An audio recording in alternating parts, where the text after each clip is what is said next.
দর্শক আসসালামু আলাইকুম। আশা করি সবাই ভালো আছেন। আমি আল্লাহর রহমতে ভালো আছি।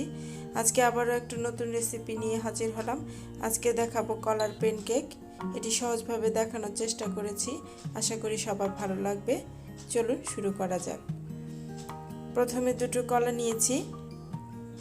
কলা দুটোকে ম্যাশ করে নিব। ম্যাশ করা হয়ে গেলে একে একে সব উপকরণগুলো এর মধ্যে দিয়ে দিব।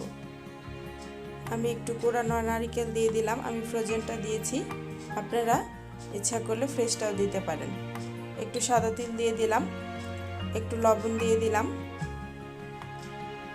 একটু দুধ, 1 কাপ দুধে 3-4 চামচ চিনি মিশিয়ে একটা সাইডে রেখে দিব ব্যাটারটা গুলার জন্য।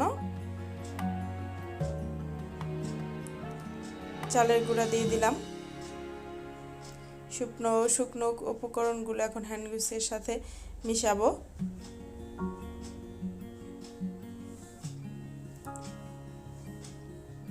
হ্যান্ড উইক্স দিয়ে একটু সমস্যা হচ্ছিল, তাই দর্শক হাত দিয়ে করলেই ভালো হয়।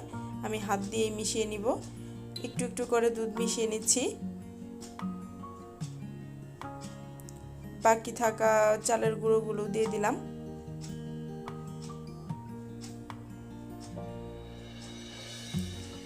আর একটু দুধ দিয়ে দিলাম। আমার পুরোটুকু দুধ লাগেনি, রয়ে গেছিল। এরকম কনসিস্টেন্সির হবে দর্শক। আমি একটি হাঁড়িতে সামান্য ঘি দিয়ে ব্রাশ করে নিলাম। এখন প্যানকেক বানাবো। প্যানকেক চুলায় দিয়ে দিলাম। এটা একটু এপিট ওপিট করে ভেজে নেব, হালকা ব্রাউন না হওয়া পর্যন্ত।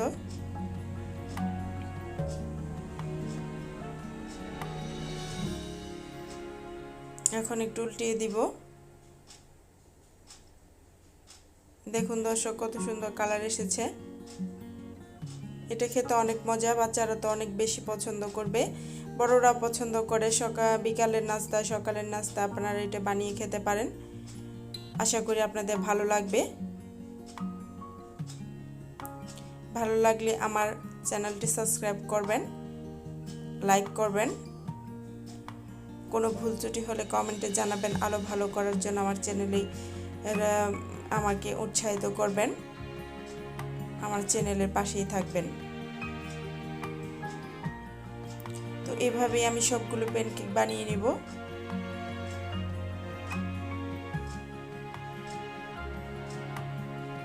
এই যে আরেকটি হয়ে গেল। সবগুলো প্যানকেক বানানো হয়ে গেছে। দর্শক, আশা করি আপনাদের রেসিপিটি ভালো লেগেছে। ভালো লাগলে লাইক দিবেন। আসসালামু আলাইকুম।